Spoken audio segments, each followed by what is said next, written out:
Então, boa noite a todos. Estamos iniciando aqui a nossa gravação da aula, né, de controle de plantas daninhas, ok? Novamente, eu gostaria de me reapresentar a vocês, né? Sou o professor Léo Adriano Chig, né? E vou acompanhá-los durante o semestre em relação a este conteúdo. O conteúdo de hoje, pessoal, nós falaremos especificamente sobre as características biológicas das plantas daninhas. Então, inicialmente, eu gostaria de comentar com vocês sobre a questão da origem das plantas daninhas, né? E ela remonta aí à existência do ser humano. Mas a origem das plantas daninhas, né, verdadeiras, remonta aí à descoberta da agricultura.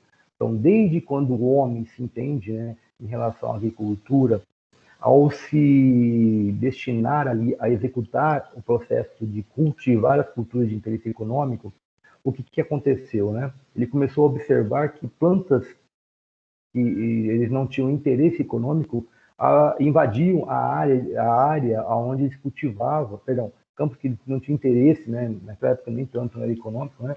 Mas eles não tinham interesse em cultivar, essas plantas invadiam essas áreas e, consequentemente, acabavam interferindo na produtividade da planta que eles gostariam que desenvolvesse e produzisse o alimento ali em si, ok? Então, nós podemos dizer que este é um problema que sempre tivemos e sempre teremos ao longo de toda a nossa conduta no campo. Bem, é interessante descrever aqui, né, que as condições limitantes, né, de alta pressão, de seleção natural, hibridação de variedade genética, né, em relação às plantas de interesse econômico, cuja a gente seleciona, vem selecionando ao longo de milhares e milhares de anos, como o milho e como a soja, especificamente, da mesma forma, de forma natural, as plantas daninhas acabam sendo selecionadas ao longo dos anos, ok? Um minutinho, por favor.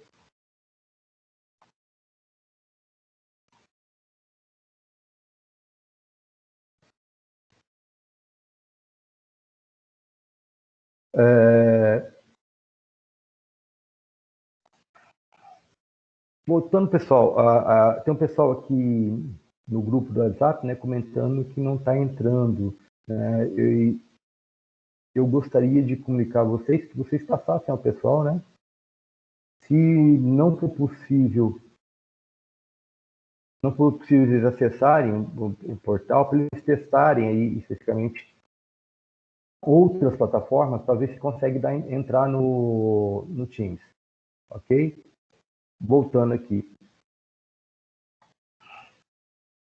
Dentro das condições específicas ligadas à questão da seleção, né, natural, genética das plantas daninhas, né?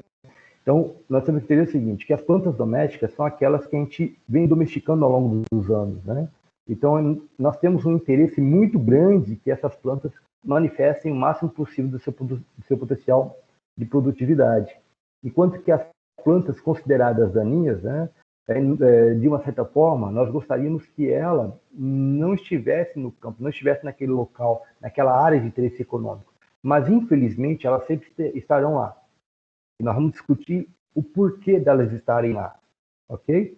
Então, de uma certa forma, né, em loco, né, no local de origem, da definição, onde nós vamos verificar ali a cultura de interesse econômico, nós vamos observar que existe uma relação de filtros bióticos e abióticos que vão selecionar as plantas ao longo de anos e anos dentro de uma determinada área, né? E dentro de áreas novas, né, de novas áreas, acabam havendo que uma imigração, né? Então, determinadas plantas acabam migrando, sendo transportadas pelo vento, por animais, pelo próprio homem, pelo maquinário agrícola, né? Então, isso vai gerando ali, e as plantas que vão se acumulando, vão sobrevivendo, vão se reproduzindo, né?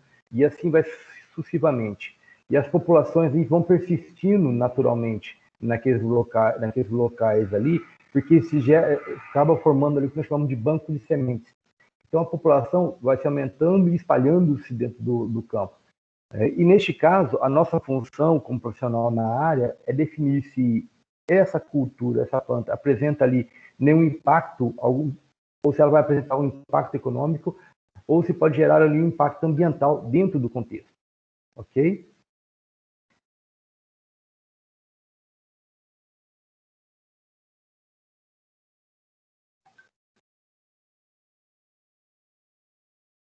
Eu vou só fechar um arquivo aqui, que está fazendo muito barulho aqui, e vou continuar a nossa aula aqui. Beleza. Então, uma vez que a gente interpreta e entende esse contexto, né, a gente vai conseguir trabalhar legal aqui a ideia de entender a questão da biologia das plantas, né?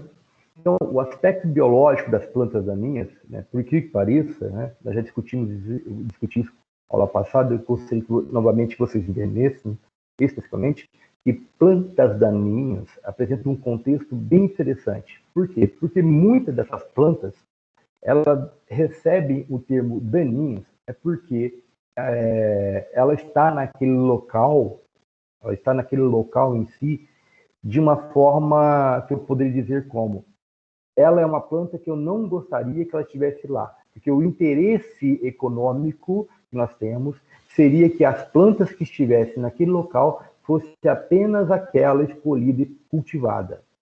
Então, qualquer espécie, qualquer planta que entre naquele local, que se desenvolva naquele local, que não seja aquela espécie de interesse econômico, nós denominamos de daninhas, que ela vai causar um dano, né, nas plantas de interesse econômico, seja ele de pequeno, médio ou grande porte, esse dano. Então, aqui agora, nós vamos especificamente definir o que?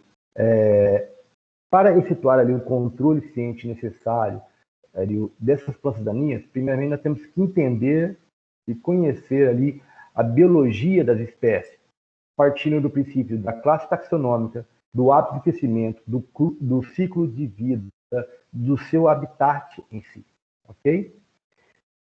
Vamos primeiramente definir ali os tipos de plantas daninhas. A princípio temos uma informação que podemos definir assim, como verdadeiras e comuns. Verdadeiras apresentam ali o aspecto de característica de agressividade em relação ao são proeminentes e coevoluem com as plantas cultivadas. E existem as comuns, que são as domésticas, cultivadas, e demais plantas que não apresentam ali uma característica agressiva proeminente ou que coevoluem com as cultivadas. Bem, para que vocês entendam, né? Um minutinho. Vai. Alguém pediu para entrar, já sei. Beleza. Ok. Então, para que vocês entendam, é o seguinte. As verdadeiras, né, nós podemos definir como por exemplo, a tiririca,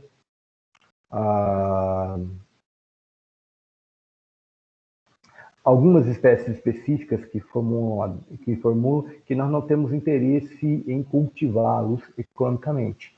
Já as comuns são aquelas espécies que nós trabalhamos economicamente, por exemplo, o milho, a própria soja, o algodão, né? São plantas que, quando você faz a colheita, sempre ficam restos de sementes, né? Acabam ficando lá no campo e por causa disso acabam germinando e simplesmente ocupando o espaço de plantas que anteriormente essa espécie seria de interesse econômico. Mas a partir do momento que você colheu, você está inserindo uma outra cultura e aquela espécie novamente vai nascer, ela já não é mais de interesse naquele momento.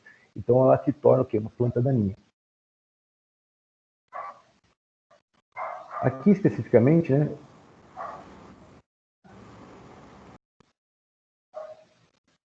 Aqui especificamente, eu posso mostrar para vocês algumas características, né, definindo ali as plantas comuns que não possuem habilidade de sobreviver em condições adversas.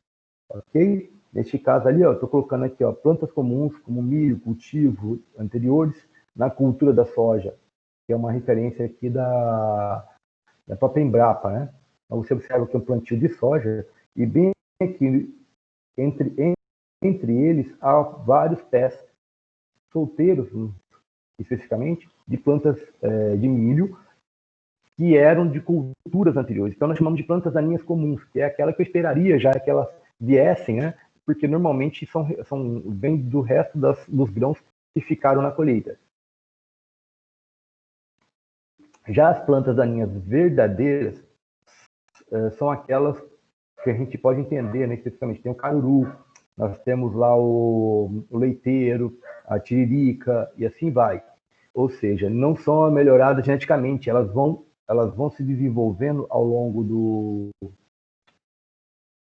vão se desenvolvendo especificamente por própria seleção natural, ok?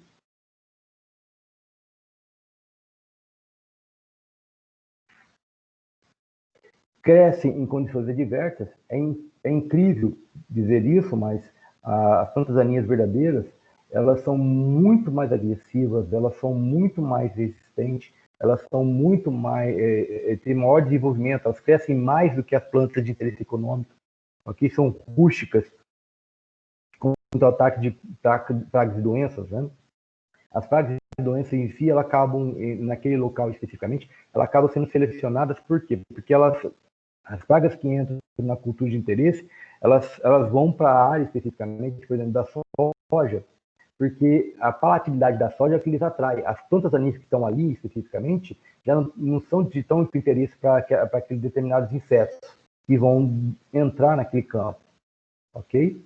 Então, por isso que a gente acaba definindo como na sua grande maioria, como rústica em relação a pragas e doenças. Elevada produção de propágulos, né? Por exemplo, caruru. Um pé de caruru, por que pareça, né? O Amaranthus retróflexus,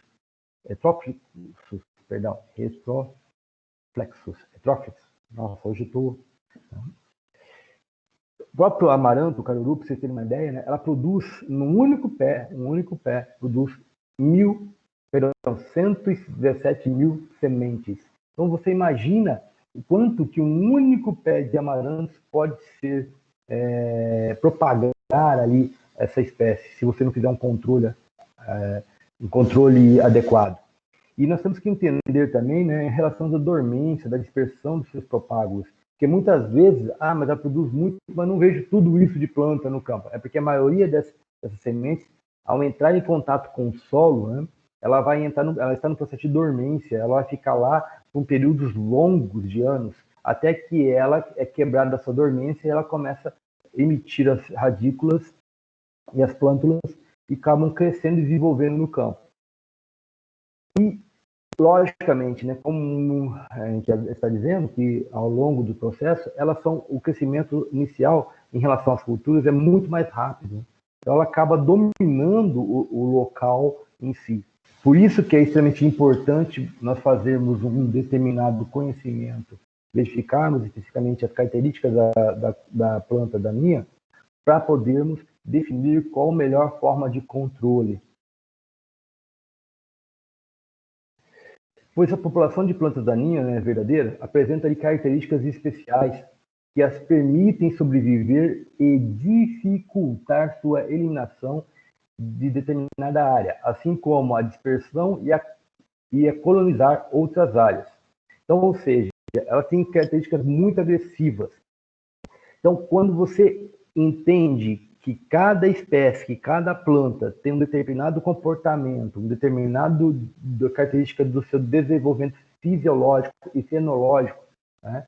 Então você vai entender, né, que essas relações devem ser tomadas decisões apropriadas e assim vocês poderão, de uma certa forma, ter um melhor controle dessa área em relação às plantas daninhas. Então, as plantas daninhas, né, são mais agressivas e competitivas do que as plantas cultivadas.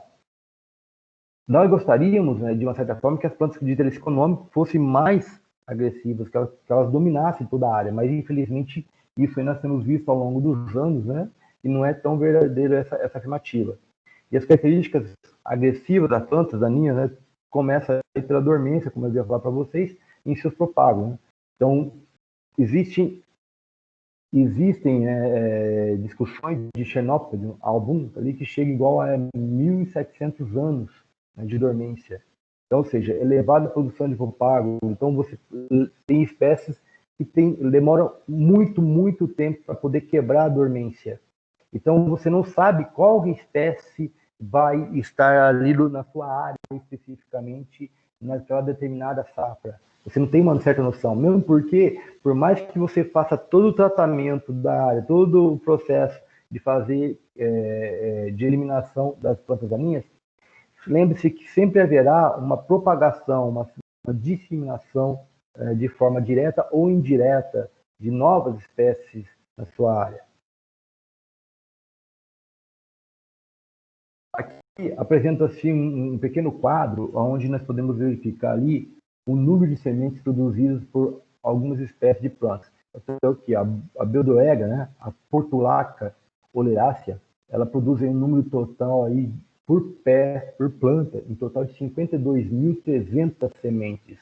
Olha a quantidade de sementes nós temos. O capim-arroz, né, o Echinochala cruz-galho, tem um total de 7.160 sementes por pé, por planta. O capim carrapicho, né, os Centurus ecchinatus, nós temos aí um total de 1.110 sementes, e o caruru amaranthus retroflexus, tem um total de 117 mil sementes por planta. Então, você imagina, se uma planta produz tudo isso, imagina quanto que vai propagar em termos de vai ter propagação ali na área, se ela começar a germinar tudo. Então, grande facilidade de dispersão. Outra situação que é muito interessante é que a maioria das plantas daninhas tem uma grande facilidade de dispersão, principalmente aquelas que têm decidência explosiva do fruto, ou seja, a Euphorbia heterophylla, né? Ela é capaz de lançar o fruto, a semente, de 2 a 5 metros, né? Já a Ricinus comunis, ou seja, a mamona, ela joga a semente, quando ela explode, ela joga a semente a mais de 10 metros de distância. Então você vai verificando como que elas vão propagando de uma safra para outra. E, além de tudo, ele tem um rápido crescimento inicial em relação às outras culturas de interesse. Dentro do contexto, né, as sementes permanecem viáveis em condições desfavoráveis.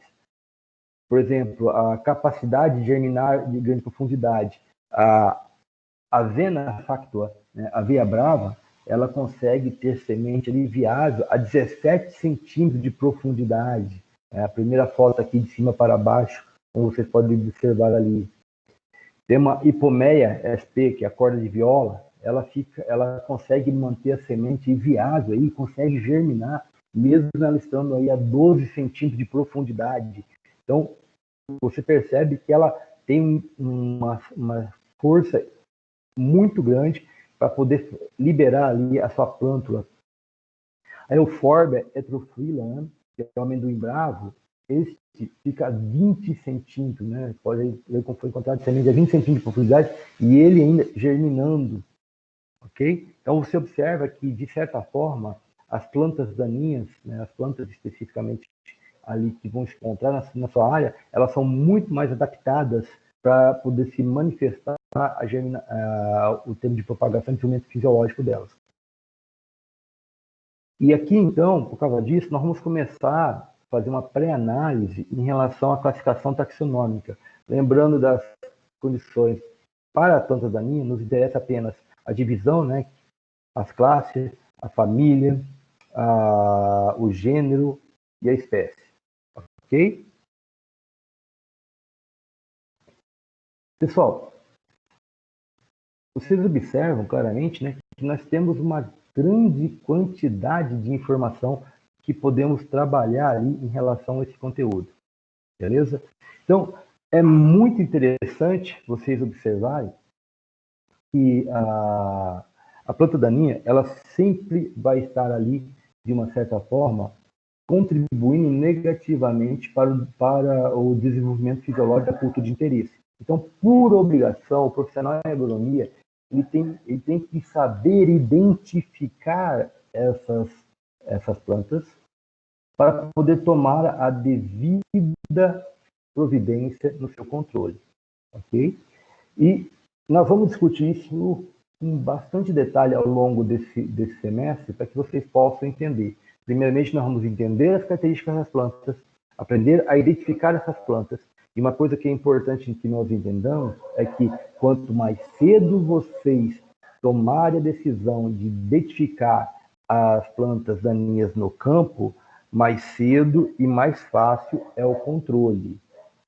Entendeu? Mais rápido e mais fácil é o controle. Quanto mais tarde você deixa para fazer esse controle, mais difícil vai ficando, porque a espécie vai começando a desenvolver, criar mais raízes e ainda possivelmente pode ainda, e ela tende a desenvolver de forma a sua germinação, a produção de semente é indeterminada. Então você não sabe quando que ela amadurece. Normalmente ela amadurece mais cedo do que a planta de interesse econômico. Então sempre mantendo e produzindo cada vez mais sementes, o que vai prejudicar cada vez mais a seu campo agrícola. Além disso, né, eu vou começar a discutir aqui com vocês, que nós vamos discutir a classificação taxonômica baseado nas monocotiledôneas, que são aquelas de folhas estreitas, mais comum que a gente chama de gramínea, né, a poácea e as ciperáceas, né. E vamos também trabalhar identificando as dicotiledôneas, que são as de folhas largas. Ok? Por incrível que pareça, as plantas daninhas mais comuns a serem encontradas no campo são monocotiledôneas. Ok? Então, a mais comuns, na sua grande maioria, mas nós encontramos também muitas dicotiledôneas. Dentre as famílias de plantas daninhas, o número de espécies mais importantes por família, né? As gramíneas, né, como eu faço as poáceas, nós temos 44 número de espécies importantes. Ou seja, dentro das plantas daninhas, ela corresponde ali a um total de 37% da infestação. Enquanto que as compositáceas, né, as teráceas, ela tem ali um total de 32 famílias e compreende ali um total de 43% de plantas daninhas. E assim vai sucessivamente, você vai observando que vai decrescendo o número de espécies específicas, né, de importância, como plantas daninhas, da ciperácea, que são 12, a poligoniácea, 8, a amarantácea, né, 7, os cruciféria, 7, as leguminosas, né, são 6, as covulaceae, 5, e assim vai sucessivamente. Você percebe que a leguminosa, nós temos ali um padrão de 68% dentro dessas leguminosas, dessas 6 importantes aqui. Então você observa que elas têm certo destaque dentro do contexto. Mas, dentro da classificação das plantas daninhas, vamos focar primeiramente definindo o que nós podemos chamar da classificação quanto ao ciclo de vida. Por quê? Porque nós temos as anuais, as bianuais e as perenes. Dentro da classificação, né, anuais, nós temos ali essa germina, floresce e morre, completando seu ciclo de vida em 1 ano ou menos. Já as bianuais, primeiro ano germina, mantém a fase vegetativa, no segundo ano floresce, frutifica e gera sementes e morre. E as perenes, o ciclo de vida é longo ou superior a 2 anos. Ok? Aqui, especificamente, eu posso descrever para vocês aqui o que nós chamamos de plantas anuais de verão. Então, comparando com as plantas anuais de inverno. São aquelas que durante o inverno, as de verão não, são aquelas durante o inverno, elas apresentam semente. Se você observar aqui, a semente em si, elas estão ainda em dormência, mas quando entra na primavera, especificamente, elas começam a liberar suas plântulas ok? No verão, ela já libera as suas sementes, já começa a propagar, né? Ou seja, germinam na primavera, atinge a maturidade no verão e completa seu ciclo no outono. E as sementes estão permanecem dormentes até a próxima primavera. Já as anuais de inverno, né? Você pode observar que no inverno elas germinam no outono, atingem a maturidade no inverno e completam seu ciclo no final da primavera, início do verão. Okay? Então, inverno, final da primavera, início do verão. Então, ela começa a morrer aqui e as sementes no verão elas ficam em dormência. Então, é muito importante definir isso. Por quê? Porque as plantas daninhas bianuais completam ali os seus ciclos de 2 anos, no que gera ali durante o primeiro ano, elas germinam e vegetam, e no segundo ano florescem e produzem sementes, depois morrem. Como vocês podem ver aqui, as plantas, a Leonorus sibiricus, que é o rubim. Você observa que essas plantas especificamente, né, como elas já estão aqui germinadas, já produziu a semente aqui, elas já estão no seu segundo ano especificamente. Tá? Vão liberar sementes, essas vão entrar em dormência, né, especificamente até que comece a sua germinação no próximo ano. Ok até aqui? Ok. Alguma pergunta? Pessoal, alguma pergunta referente a esse conteúdo até agora? Se você observar bem, nós estamos falando muito sobre fisiologia, sobre as características específicas de formação, e nós vamos falar isso de várias espécies, ok? Não é de apenas uma planta, não, são várias espécies, nós precisamos ter um certo domínio. Para vocês terem uma ideia, já as plantas daninhas perenes têm a capacidade de permanecer no campo por mais de 2 anos por meio de reprodução de semente ou propágulo vegetativo. Vocês lembram o que é propágulo vegetativo? Uma É uma parte semente? dela. Não.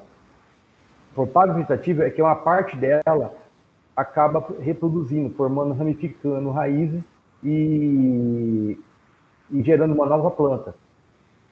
Entendeu? Então, as plantas daninhas perenes podem ser classificadas como perenes herbáceas simples.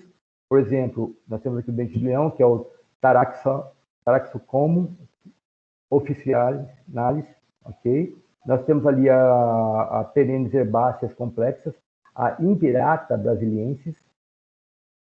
Se você observar aí, por que complexo? Dá uma olhada na quantidade de sementes que tem aqui dentro.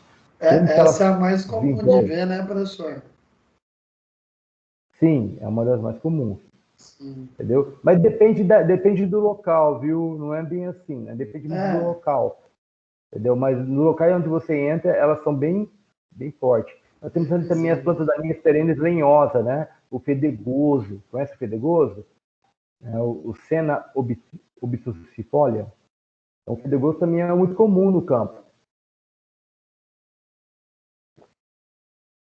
Outras, né? Nós temos também aqui a perenes rizotonas, que é o sorgo, capim maçambará, né? Por exemplo, nas culturas atuais que nós estamos trabalhando, né, nós usamos muito a questão de trabalhar com os ciências, com determinados capins para fazer cobertura vegetal, né, para fazer a palhada. E muitos desses capins, especificamente, acabam virando planta daninha também, ok? Então, você vai cultivando ele ali na área para fazer a palhada, mas se você não fizer uma boa dessecação, um bom trabalho no campo, aquela espécie vai ficar propagando ali dentro, né? E vai acabar competindo, porque você quer que ela esteja naquela área naquele determinado período, vegetando, mas terminou aquele período, você quer que ela seque e para que você plante uma outra cultura, ok? Se você não desseca adequadamente, se você não faz um trabalho de gestão adequado, você, consequentemente, você tende a criar ali uma situação de gerar plantas daninhas. Nós temos ali também a perene tuberosas, né? Essa aqui todo mundo conhece. Quem já ouviu falar da Ciperus rotundus, que é a tiririca, né? A tiririca é uma das plantas mais difíceis de serem controladas. Por quê? Por causa do seu sistema de propagação, né? Porque ele é baseado em bulbo, nós vamos discutir daqui a pouco, né? Então, o bulbo ele fica lá embaixo, você consegue controlar, dessecar a parte vegetativa aérea, mas o bulbo consegue emitir novas radículas e assim mantendo a espécie ali por longos períodos naquela área. Então, é fundamental que vocês entendam, entender o ciclo da vida das plantas daninhas, né, presente na sua área, traz ali informações muito importantes em relação ao manejo e poderá ser adotado. Então, você vê o que, né, de uma certa forma, o manejo em si, o conhecimento do ciclo da desenvolvimento da planta, né, ele começa lá da plântula, a plântula ela vai desenvolver gerando uma plântula madura, a planta madura, ela amadureceu, ela vai fazer o quê? Vai começar a propagar sementes, né, semente proveniente da planta progenitora, essas sementes vão cair ao solo, ser depositadas ao solo, vai ficar em dormência por um período, né, especificamente. Algumas sementes, com certeza, não germinarão, mas boa parte delas vão germinar, ok? E volta ali a se desenvolver como plântula e assim sucessivamente formando um ciclo contínuo, ok? Então, o que nós temos por obrigação? Quebrar esse ciclo. Como nós quebramos esse ciclo? Nós temos que evitar que essa semente gere ali nova semente, que essa planta nova semente. Então, você tem que quebrar ali a etapa ali antes da produção, ok? Antes da produção. De preferência, quando elas estiverem como plântula. Por quê? Porque aí o manejo de controle é muito mais eficiente e muito mais fácil e muito mais barato, ok? Vou usar aqui como referência aqui, como está no texto aqui, ó, por exemplo, plantas daninhas perenes poderão ser mais difíceis de controlar, necessitando ali de herbicidas capazes de translocar no interior das plantas e atingir os órgãos de propagação vegetativa, como bulbos, tubérculos e rizomas, né? Como eu havia dito anteriormente da tiririca, né? Elas são muito mais complexas, mais difíceis de trabalhar. Plantas daninhas anuais são grandes fontes de introdução de sementes no banco de propagos do solo, e espécies que possuem uma reprodução por tubérculos, bulbos, rizomas, não podem ser controlados com capina. Por que não? Porque a capina ela vai cortar apenas a parte vegetativa de cima, o bulbo vai continuar lá no solo, ok? Pois essa quebra ali de estrutura de reprodução e cada uma poderá dar origem a outra planta. E algumas plantas daninhas, como o picão preto, como a corda de viola, rebrotam após terem sido roçado e assim conhecer o ciclo da vida e da biologia da espécie presente na área auxilia no método de manejo mais adequado, ok? Então, vale a pena vocês darem uma olhada, dar uma boa lida nos materiais que vão ser disponibilizados para vocês, para que vocês entendam o ciclo de cada cultura, para que vocês possam fazer um bom manejo na área. A classificação quanto ao habitat, né? As plantas daninhas também podem ser classificadas de acordo com o habitat que vive, por exemplo, terrestre, de baixada, aquáticas, indiferentes e parasitas. As plantas daninhas terrestres podem ser indicadoras de fertilidade do solo. Por exemplo, a Brodoega, né, se desenvolve melhor em solos férteis. Então, quando você vê a Brodoega, você sabe que aquele solo especificamente tem boa fertilidade. Já a espécie da Ganchuma, né, em solos ácidos ou baixa fertilidade. E outras são indiferentes de fertilidade, como a tiririca. A tiririca, ela dá em qualquer lugar, né? Quando a gente até brinca que ela não chama nem de daninha, né? Ela chama de praga, de tão complicado, complexo que ela é. Ok? Se observarmos aqui, né, eu tenho algumas referências de algumas plantas para vocês observarem. Temos a planta daninha terrestre, a Ganchuma, né, foto da esquerda, e a Brodoega, que é a foto da direita. Okay? Ambas as espécies, né, se você pode observar que são de folhas largas, e elas em si acabam tendo um certo desenvolvimento, e, como disse anteriormente, né, são solos mais férteis. Nós temos aqui também, logo abaixo, a planta de baixada cresce melhor em solos orgânicos e úmidos, como, por exemplo, a alternatera, né? Filoxenoroides. Então, você observa o seguinte: plantas de baixada normalmente são plantas que ficam em local onde recebem o material residual de solos, né, que está na parte mais de cima. Ou seja, elas recebem a parte mais fértil daquele solo e vai ficar acumulada lá embaixo. E normalmente ela se desenvolve, você pode observar que são plantas indicadoras, né? Já as plantas aquáticas são classificadas como marginais, como a Urochola purpurácea. E nós temos também que nós conhecemos com a aquática flutuante, que é a aguapé, né? Eichhornia crassipes. Né? Então você observa que tem por mais que seja uma planta daninha aquática, se você trabalhar com piscicultura, ela acaba ocupando o espaço dentro do açude e, consequentemente, né, quanto maior a quantidade dessas plantas, maior é o fluxo de sequestro de oxigênio, né? E, consequentemente, você vai deixar as espécies de interesse, que são os peixes, com falta de oxigênio, podendo ocasionar ali a morte dos mesmos. Nós ainda temos algumas aquáticas submersas livres, né, que são as algas. Temos também as aquáticas submersas ancoradas, né, que é a Egeria densa. Temos aqui também a aquática emergente, né, a Tifa angustifolia.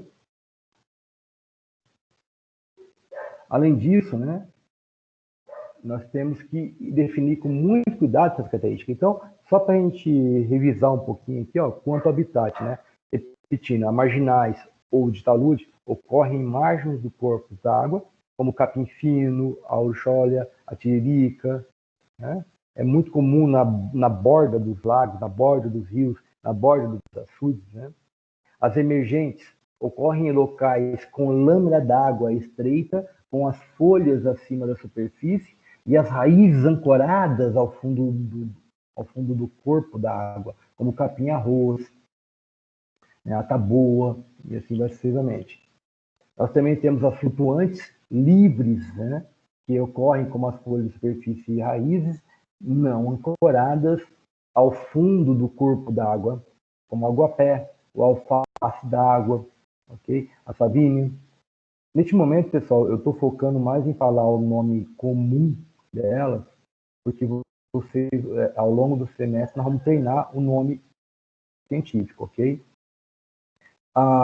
Flutuantes ancoradas, né, ocorre com folhas da superfície das raízes, ancoradas no fundo do corpo d'água, como a Victoria Regia, a Sagitária, submersas livres, que ocorre com as folhas abaixo da superfície e as raízes não ancoradas ao fundo do corpo d'água, como algas verdes. E as submersas ancoradas são aquelas que ocorrem com as folhas abaixo da superfície da água, da raiz, né? Ancoradas no fundo do corpo d'água, como a leodé, o pinheiro d'água e assim vai. Temos também a classificação quanto ao hábito de crescimento. Né? Temos as herbáceas, arbustiva, arbórea, trepadeiras, elípteras, epífitas e as parasitas. Né? Vocês observam claramente, né, que nós, de certa forma, estamos falando de uma grande quantidade de assuntos que vocês já discutiram ao longo de todo o curso de vocês, ok? Vocês viram lá com a Lineusa, esse material tudo, ok? Quem tem dúvidas desse conteúdo por enquanto, pessoal? Quem não está entendendo, eu estou passando de forma coerente, que vocês possam observar de forma mais concisa. Eduardo? Agora está dando de entender, beleza, professor. Tá, beleza. Tá tranquilo. Beleza, ok. Bruna Rodrigues. Oi, professor. Tá tranquilo, tô entendendo sim. Ok. Kelvin. Tá ok. Beleza. Letícia Gabriela. Oi, professor, tô entendendo sim. Ok. Marlon. Marlon. Boa noite. Boa noite. Tudo bem? Tranquilo? Tudo. Tá me ouvindo bem? Sim. Ok. Micaele. Boa noite. Boa noite, tudo bem? Tudo? Tá ouvindo bem? Tá entendendo o conteúdo até o presente momento? Sim, até agora sim. Eu cheguei um pouquinho atrasada, mas essa parte que eu tô pegando, eu tô conseguindo compreender, sim. Não se preocupe que nós estamos gravando a aula e vamos disponibilizá-la depois para que vocês possam assistir novamente, se assim achar necessário, tá? Ok. Rafael Lemos. Boa noite, professor. Boa noite. Tudo tranquilo, tudo certinho. Beleza. Ienes. Oi, professor. Tô entendendo, sim. Tudo ok? Tô meia rouca, mas tô aqui entendendo. Pessoal, de uma certa forma, vocês perceberam que fiz uma chamada, né? Ok, beleza. Então, meus caros, vamos lá. Nós estamos vendo claramente cada contexto ali relacionado às plantas daninhas, porque nós precisamos, de certa forma, né, como é algo comum na agronomia, nós precisamos entender a cultura ou a planta que nós vamos trabalhar com ela, ok? Então, voltando lá, ó, a classificação, né, quanto ao ato de crescimento, vamos falar das herbáceas, né, terras de baixo porte. Poxa, quem aqui já no campo não andou lá, não encontrou com aquele capim carrapicho, né? Aquele determinada espécie que adora vir acompanhando você até a sua casa, né? Que é o Semicruz estinatus, né? E também temos ali a famosa erva Santa Luzia, né? Muitas pessoas utilizam esta como planta medicinal, ok? Outra situação, né, do habitat de crescimento, nós temos o arbustivo, né? Nós temos ali o cafezinho, ok? Muito comum em algumas áreas específicas ali. Então, você observa que ela forma ali um arbusto.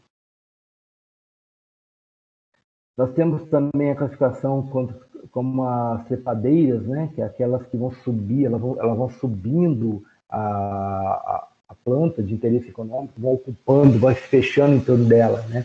Por exemplo, a unha do diabo, né? Então ela vai se formando ali e vai tomando posse do local. Nós temos também as hemípteras, né? Que iniciam o desenvolvimento como uma trepadeira e emitem no sistema radicular. Elas começam a subir, começam a forçar ali e fechar a planta.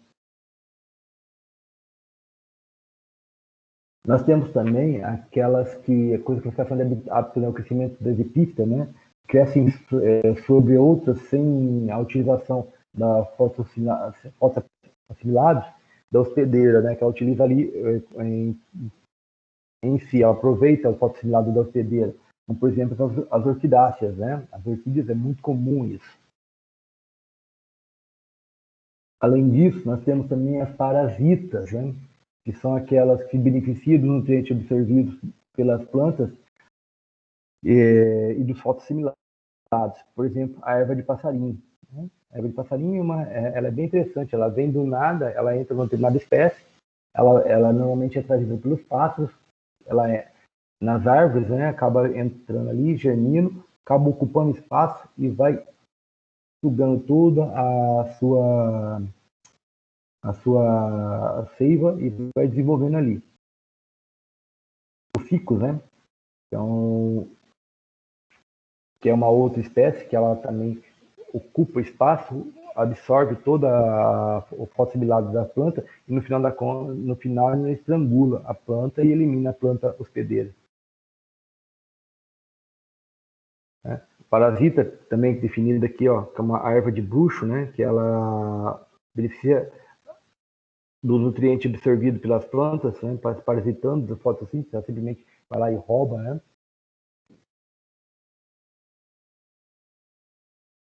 E, além disso, também tem a forma de propagação, né?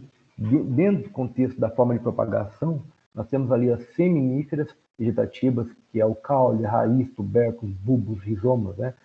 Então, vamos fechar aqui dentro em relação, primeiramente, à propagação usando ali parte da própria da espécie, né? Então, se você observar aqui algumas espécies, por exemplo, é o capim mansabara, né? De propagação por sementes e também por rizoma. Você propaga de duas formas especificamente, né? Então, você tem aqui a outras espécies que é zonas de frutificação, né?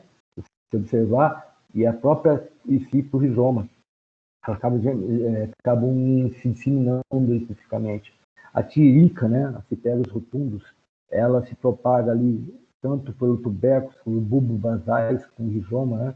Então você vai, a própria espécie, se você cortar, ela gera outra espécie ali.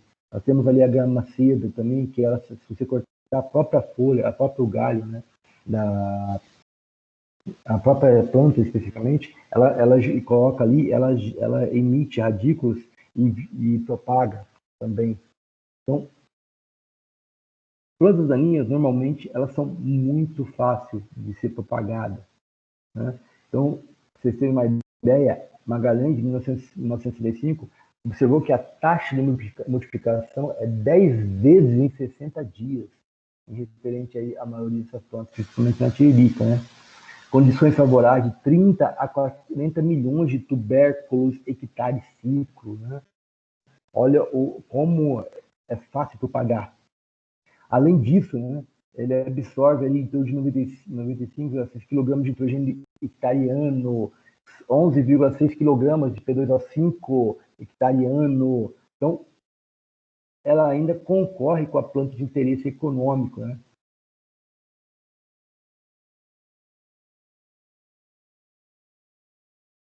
Ela ainda concorre com a planta de interesse econômico. Então, é muito importante que o profissional em agronomia ele tenha noção básica. Né? Olha só, ele absorve ainda 49,3 kg de K2O hectareano. Pra você ter uma ideia, né? Dependendo do tipo de solo, você vai aplicar mais ou menos 50 kg de K2O, 60 kg de K2O, né, por ano, para fazer correção, para fazer produtividade, e praticamente a tirica está sequestrando todo este material, todo este fertilizante, todo esse elemento químico, né, que você estaria inserindo no campo. Não somente ela, mas como qualquer outra cultura, né? Em termos de disseminação, né, você observar aqui dentro, nós temos ali o capim, rabo de galo, né, que você tem ali uma distribuição de sementes que ela propaga. Nós temos ali a espécie do capim carrapicho, né, e também através de sementes.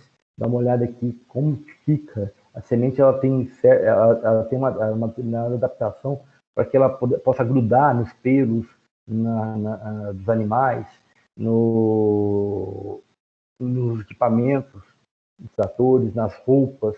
Então elas são sempre disseminadas, são sempre levadas facilmente para tudo quanto é lugar. O controle, né, especificamente, eu quero que vocês entendam que o controle se torna mais eficiente quando a identificação das plantas daninhas ocorre de forma precoce. Evita a sua propagação, facilita a retirada e o controle químico é mais eficiente. Por quê, professor? Pela simples situação. Como mais precoce ela vai ser, as suas folhas, né, são de menor porte. Então, doses menores de defensivos agrícolas podem ser utilizados com maior eficiência. Quanto maior o porte da espécie, maior é a dose que você vai ter que aplicar. Entendeu? Então, quanto maior a dose, maior é o problema que você vai gerar ali.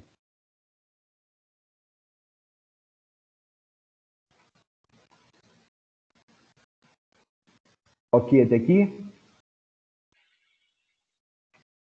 Ok.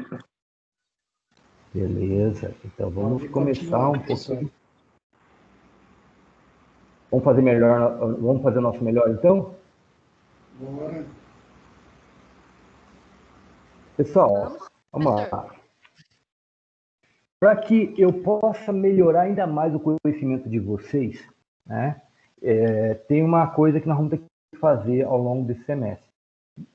primeiramente, nós vamos trabalhar com herbário em vaso, ok? E eu vou mandar para vocês no WhatsApp a regra do jogo.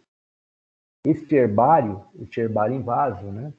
Vocês vão colocar ali de 25 plântulas em copinhos de 180 ml. Esse copinho de plástico mesmo, vocês vão preencher com solo, vocês vão pegar sementes de espécies diferentes. Olha lá, relativa à entrega de 20 plântulas distintas espécies daninhas. Essas plantas, eu vou passar uma lista para vocês, das quais vocês vão pesquisar, vão buscar elas no campo, ok? Professor, mas nós estamos na pandemia, não. Para vocês fazerem a coleta de campo, vocês podem fazer, porque vocês não precisam estar perto de ninguém, é campo. Então vocês podem fazer. O que vocês vão fazer? Vocês vão cultivar essas plantas daninhas. Vocês vão cultivar essas plantas daninhas. Durante um determinado período, vocês vão classificá-las. Classificá-las. De que maneira? Né? O nome vulgar e o nome científico. Ok? Vocês vão conduzir o seu crescimento, né? E vocês vão fazer uma bateria de fotografia dessas imagens, especificamente, para que a gente possa observar ao longo do curso, ok? Eu vou selecionar algumas fotos e nós vamos fazer uma chamada oral para verificar se vocês sabem o nome científico dessas espécies. Porque vocês vão treinar, vocês vão acompanhar, porque eu preciso que vocês visualmente identifiquem as espécies pequenas, ok? Então lá, outras informações importantes. O herbário deverá conter 20 espécies, sendo que não serão avaliados herbários com menos de 15 espécies. O herbário de plântulas e sementes, né, deverá ser entregue, né, impreterivelmente no dia 30/9 de 2020. Nós temos aí um mês para fazer isso. Isso não é muito pouco, não. A germinação de uma espécie, ela leva em torno de 6 a 7 dias. Nós já sabemos disso. De 6 a 7 dias. Ok? Sugere-se agilidade na coleta de sementes, o que se estude a germinação e a dormência de cada espécie. Isso pode evitar problemas para conseguir a plântula. Professor, mas